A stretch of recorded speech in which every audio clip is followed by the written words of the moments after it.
당뇨는 저희가 정말 무서워하는 이유는 내가 당뇨 아니면 옆집 사람이 당뇨인 그 정도로 흔한 병이 된다는 의미이거든요. 중요한 것은 당뇨병이라는 것이 대부분의 음식들이 당을 급격하게 올립니다. 그래서 일단 선택하실 때 안녕하세요. 지식인사이드 구독자 여러분들 반갑습니다. 저는 가정의학 전문의 라이프의원 원장 이경실입니다. 제가 영양도 전공하고 의학도 전공해서 많은 환자분들에게 생활 습관을 좀 강조하고 있는 편입니다. 당뇨병이라는 것이 음식 때문에 생겼고 또 여러분들이 어떻게 드시냐에 따라서 다시 정상으로 만드실 수 있기 때문에 다른 어떤 질병보다 음식과 아주 밀접하다고 볼 수 있겠습니다. 일단 당뇨병이라는 것이 원인이 혈중에 당이 높은 거죠. 그리고 소변으로 당이 나온다고 해서 당뇨잖아요. 당뇨병이라는 건 우리 몸에 혈당을 제대로 쓰지 못하고 혈중에 계속 돌아다니면서 우리 피가 설탕물로 걸쭉해진 상태입니다. 그래서 사실 당뇨병 자체로 무슨 큰일이 나는 건 아니지만 이게 1년, 2년, 3년, 10년 이렇게 쌓이게 되면 당 조절이 안 돼서 발을 자르게 되거나 실명을 하게 되거나 이런 경우죠. 그리고 이제 더 나이가 들면 중풍이나 심장병이 걸린 분들이 알고 봤더니 당뇨가 조절이 안 됐었다. 이런 사실을 알게 되면서 당뇨병이 진짜 무서운 거구나 라고 생각하고요. 더 와닿는 건 투석을 하게 되는 경우인데요. 우리나라가 전 세계 1위예요. 당뇨병으로 인해서 콩팥이 망가지는 속도가 가장 빠른 나라입니다. 투석을 하시게 되면 여러분들이 일주일에 월수금 또는 화목토 병원에 매일 가셔야 되거든요. 그러니까 인생의 절반을 병원에 쓰셔야 돼요. 이런 합병증이 생기지 않게 하기 위해서 저희가 항상 당뇨를 잘 관리해야 한다고 강조하고 있습니다. 같은 체격의 서양인과 한국인을 비교했을 때 같은 체격인데도 췌장 자체가 작았어요. 췌장은 당을 조절하고 혈중의 당을 빠르게 해결해주는 호르몬이 나오는 장기죠. 더 문제는 기능도 적어요. 그래서 비슷하게 드시면 당뇨가 빨리 오는 거죠. 그런 문제로 우리는 비만하기 전에 당뇨가 되는 경우가 많이 있고요. 또 다른 문제는 우리나라의 식문화는 주로 밥과 반찬을 먹는 문화이다 보니까 상대적으로 다른 나라에 비해서 탄수화물 비율이 높아요. 그래서 아무래도 비율 자체도 많이 먹는 게 영향을 주는 것 같습니다. 한 번에 먹는 양이 아주 작아지는 단점이 있지만 안 먹으려고 너무 애를 쓰면 어느 날 갑자기 한 봉지, 두 봉지, 세 봉지 이렇게 드시기 때문에 조금씩 드시는 건 상관이 없다. 너무 강박을 가지실 필요는 없을 것 같습니다. 중요한 것은 당뇨병이라는 것이 여러분들 아시는 것처럼 단순당을 최소한으로 들어오게 되면 조절이 잘 되거든요. 그러니까 과자는 아무래도 당류가 있는 게 문제니까 상대적으로 당류가 적은 걸 드시면 좀 안전하겠죠. 따라서 여러분들이 영양성분표를 보시는 습관을 들이는 게 좋고요. 당뇨병이 있으신 분들은 당류 함량도 좀 확인하시고 탄수화물 자체도 너무 많으면 좋지 않기 때문에 탄수화물도 확인하시고요. 또 과자가 짭조름해요. 우리나라 과자들이. 그래서 나트륨도 사실 당을 많이 올리거든요. 그래서 나트륨 함량도 같이 확인하는 습관을 들이시는 게 좋습니다. 그리고 1회 제공량이라는 표현이 있어요. 우리가 의학적으로 또 영양학적으로 한 번에 먹을 수 있는 1회 제공량을 정해놨습니다. 그 의미는요. 같은 계열의 식품군에서 1회 제공량은 다 비슷비슷하게 탄수화물, 단백질, 지방 함량이 비슷하게 들어온다는 기준이에요. 1회 제공량은 사실 한 번만 먹어라 이런 건 아니에요. 우리가 당뇨병이 있으신 분들은 식사 관리를 어떻게 하세요라는 그 기준을 정하기 위해서 만든 것 뿐이고요. 한 번에 3배 분량을 드시는 경우도 있어요. 예를 들면 우리가 밥 70g이 1회 제공량이거든요. 하지만 보통 1인분의 밥은 210g이에요. 그러니까 3배를 드시게 되는 거죠. 다만 한 끼에 탄수화물 공유분은 3회를 먹어야 되니까 과자를 혹시 드시고 싶으면 밥을 140g으로 좀 줄이셔야겠죠. 그럼 이렇게 생각하실 수는 있어요. 그럼 과자로 3회를 먹고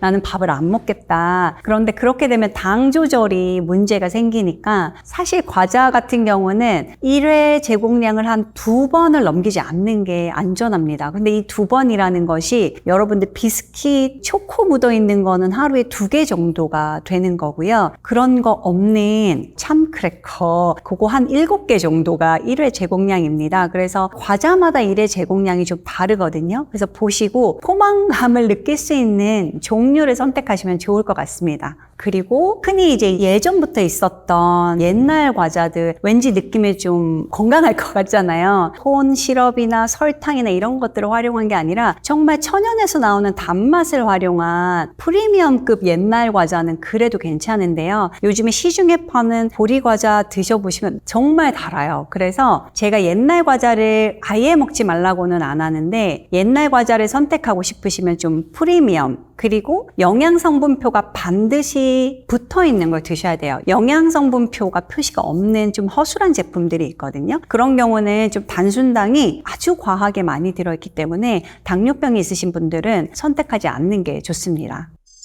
많은 제품들이 광고하고 강조하는 게 단백질 함량이거든요. 그래서 단백질이 보통 앞에 뭐 5g, 6g, 어떤 거는 20g 이렇게 써 있어요. 제품 앞에 표시를 할 수 있다는 거는 일정 기준 이상 함유하고 있어서 표시할 수 있는 거거든요. 그래서 일단 선택하실 때 저는 단백질이라는 글씨가 적어도 크게 붙어 있는 거를 선택하시고 대신 당류를 좀 강조를 안 하는 제품들이 있어요. 가능하면 당류가 5g은 넘지 않는 거. 그걸 선택하시는 게 비교적 안전하고 추가로 첨언해 드리자면 당뇨병 환자분들은 간식하면 과자가 떠오르면 안 됩니다. 간식하면 뭐가 떠올라야 하냐? 첫 번째 견과류, 그리고 우유, 그리고 요거트 이런 음식들이 간식입니다. 껍질째 먹는 과일이 가장 건강한 상태입니다. 가장 가공을 안 한 상태니까요. 어떤 식품이든 가공을 가장 덜한 게 건강하다고 생각하시면 됩니다. 다만 이 과일에도요 너무 달달한 맛이 나시죠. 그게 당입니다. 그래서 과일 주스로 만들게 되면 그 당을 포함하고 있던 겉에 있는 식이섬유가 다 깨지면서 결국에는 단순당으로 되는 거예요. 그래서 과일 주스는 여러분들이 그냥 설탕물이랑 다르지 않다 이렇게 생각하시고 무가당이라고 써 있는 것조차도 당이 있는 거예요. 그러니까 주스로 만드는 과정에서 모두 단순당으로 바뀌는데 여기에 무가당 글씨가 없는 건 여기에 설탕도 더했다는 의미이고 무가당은 따로 더하지 않았다는 의미입니다. 그러니까 무가당이라고 해서 당이 없는 게 전혀 아니기 때문에 안타까운 얘기지만 당뇨병이 있으신 분들은 오렌지 주스로 하면 종이컵의 반잔 정도? 그 정도가 하루에 드실 수 있는 양이에요. 그런데 문제는 이걸 드시면 그날 과일은 끝. 아무것도 드시지 않는 게 당뇨병으로부터 탈출하는 길입니다.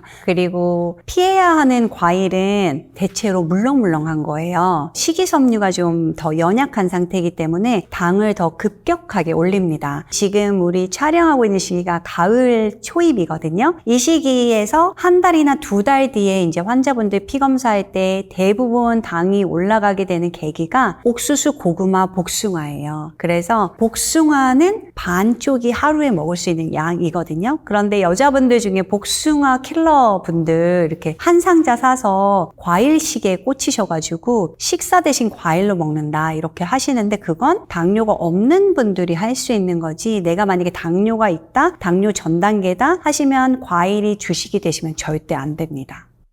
내가 당화혈색술 6.5 이상으로 당뇨병을 진단받았다 하시면 안타깝게도 하루에 한 번만 드셔야 됩니다. 그래서 대체로 과일마다 다른데요. 아주 눈대중으로 쉽게 할 수 있는 건 종이컵 하나에 담을 수 있는 정도입니다. 그리고 여기서 제가 항상 강조드리는 건 토마토는 식품학에서는 채소이지만 당뇨병학에서는 과일이에요. 요즘에 과일도 토마토도 다 너무 달게 나오고 당도가 다 높습니다. 그래서 토마토를 내가 오늘 몇 알 정도 먹었다? 그럼 과일을 안 드셔야 돼요. 그래서 그거를 기억하시고 요거 넘지 않게 아주 손쉽게 생각한다면 종이컵 하나 이상 되지 않게 그 종이컵 하나 정도 되는 분량을 나눠서 드시면 훨씬 건강하겠죠. 제로 탄산 음료 그 단독으로는 이게 좋다 나쁘다 말하기는 어렵고 비교 대상이 있어야 하는데요. 다른 탄산 음료와 비교해서는 제로 탄산 음료가 좋겠죠. 콜라를 드시고 싶은 분이라면 차라리 제로 콜라가 나을 텐데요. 하지만 단맛을 내야 하기 때문에 대체 감미료를 쓸 수밖에 없어요. 이 대체 감미료의 문제는 장내 미생물에 영향을 많이 줍니다. 그래서 장내 미생물의 불균형이 되면 결국에 나중에 비만이나 당뇨 또 연결이 되는 이유가 있고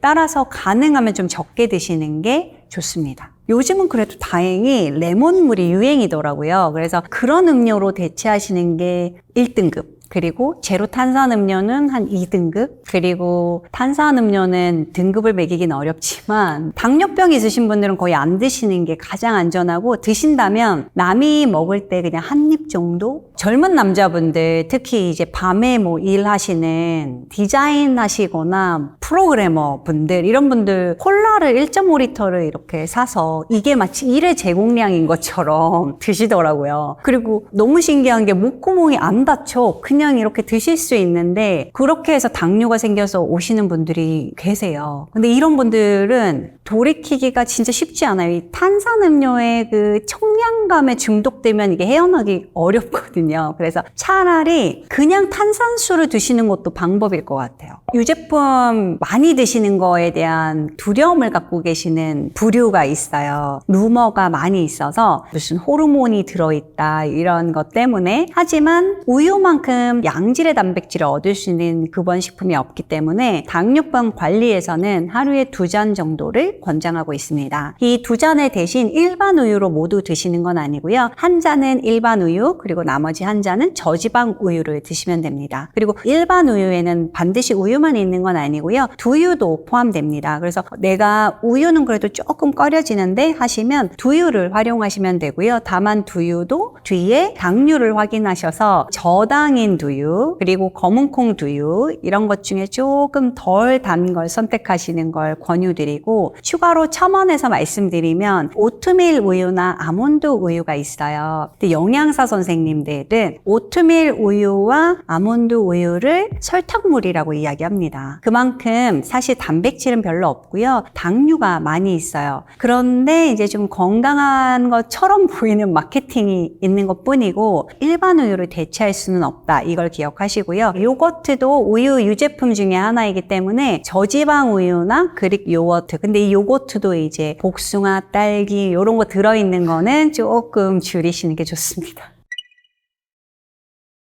당연히 잡곡밥을 드시는 거, 그리고 콩밥 드시는 건 제가 권장드리고요. 다만 안타깝게도 만성 콩팥병이 되시고 투석을 하기 직전, 그러니까 진행형 만성 콩팥병이 되시면 이 경우에는 또 잡곡밥을 드시면 응급실에 실려가요. 그래서 이럴 때는 다시 흰쌀밥을 드셔야 되고요. 내가 콩팥이 괜찮은 당뇨병 환자다 하시면 잡곡밥을 드시는 거 당연히 권장드리고, 또 한편으로는 또 여자분들 중에는 소화가 안 되는 분들이 계세요. 그래서 이 잡곡밥이 결론적으로 위는 또 좀 소화하기 부담스러운 영양소거든요. 그래서 만약에 내가 이걸 먹는데 너무 가스가 많이 차고 속이 더부룩하다 그러면 양을 좀 줄이셔야 될 것 같습니다.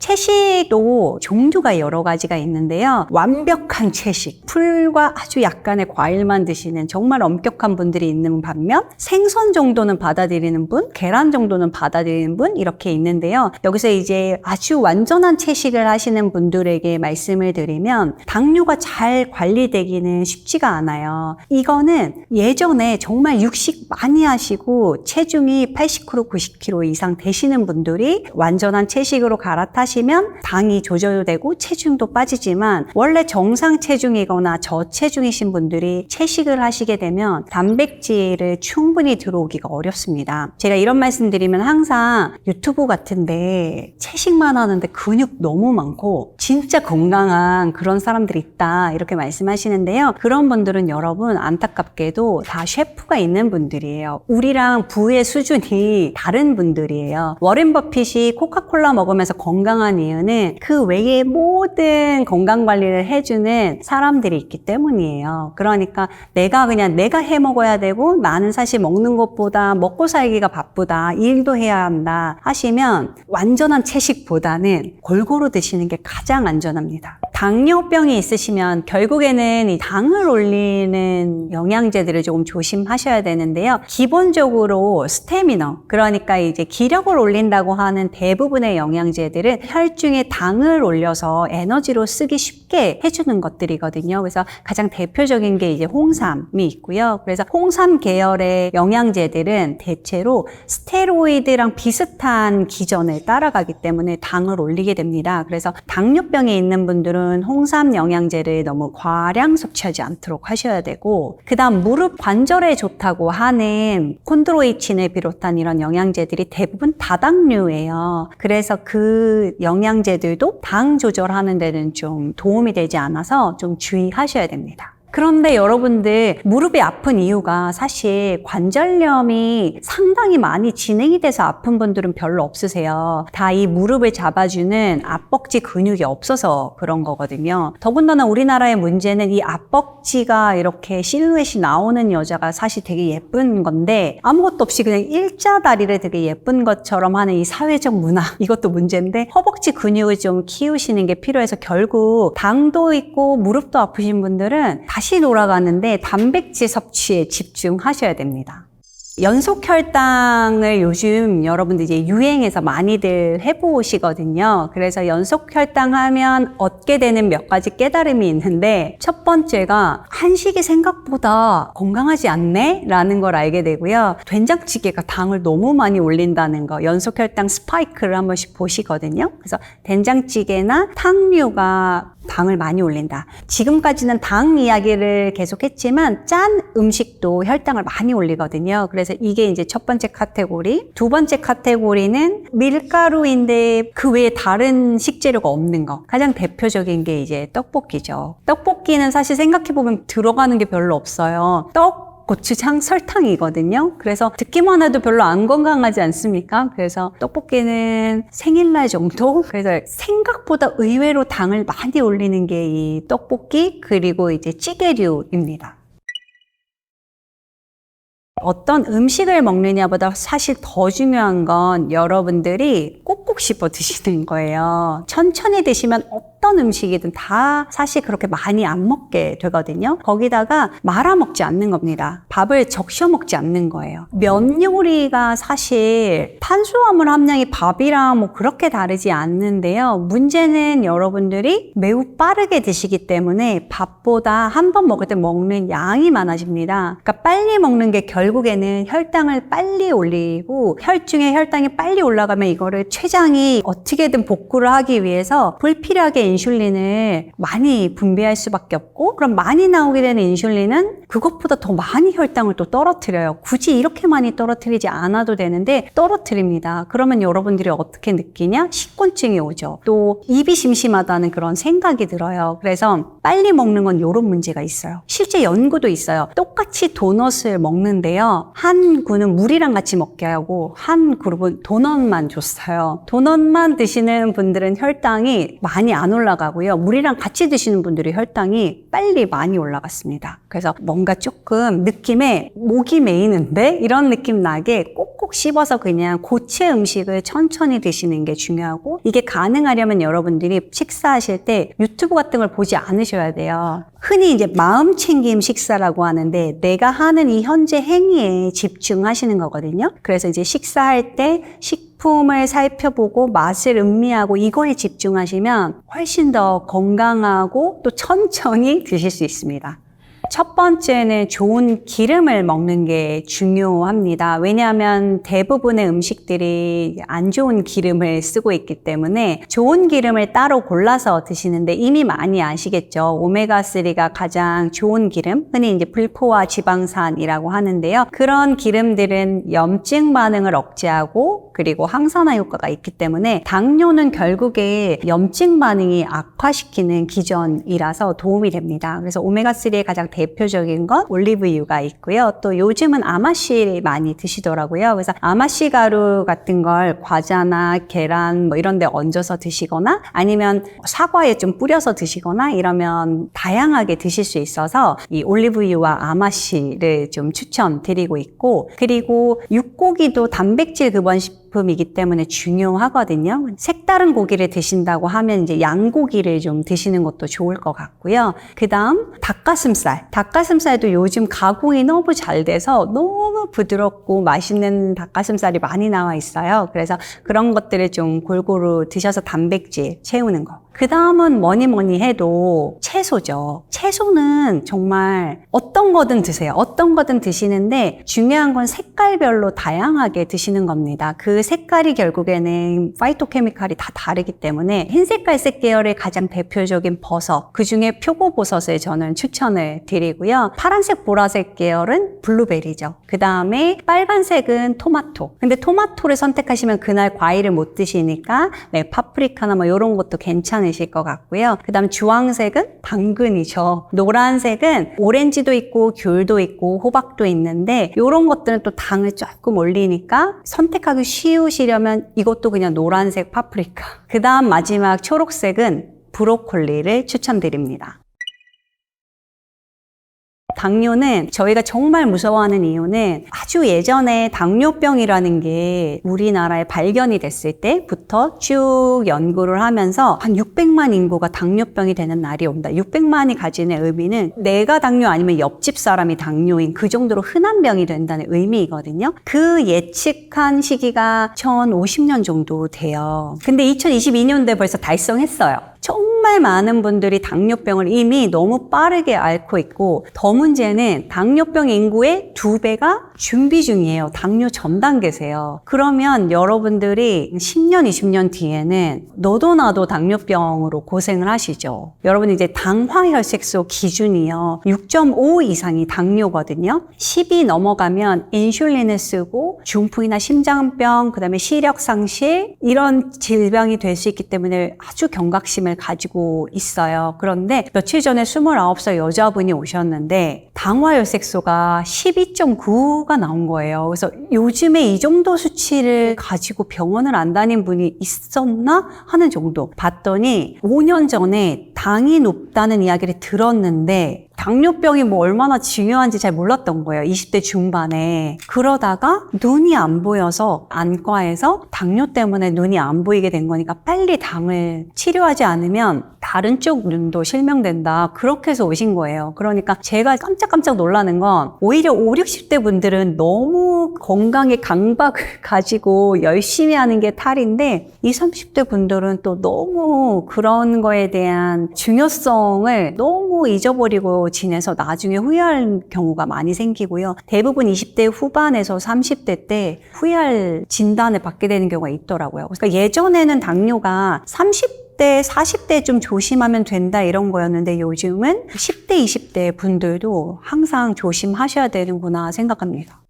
무료로 하실 수 있는 건강검진은 현재 혈당만을 확인할 수 있어요. 그런데 현재 혈당은 당뇨병을 진단할 수 있는 기준은 안 됩니다. 그래서 평균 혈당을 확인하는 게 중요하고요. 평균 혈당은 당화혈색소예요. 당뇨가 없는 분들도 여러분들이 1년에 6번 정도는 국가보험으로 저렴한 가격에 검사하실 수 있거든요. 그래서 좀 귀찮으시더라도 당화혈색소 정도는 그리고 거기에 플러스 혈압 정도는 1년에 한 번 동네 의원에 가셔서 확인하시는 게 나를 지키는 길이고 내 가족을 지키는 길입니다. 당뇨병으로 너무 많은 시간을 고생하시면 삶의 질이 정말 바닥을 쳐요. 그래서 미리미리 좀 확인해 보시는 게 안전합니다.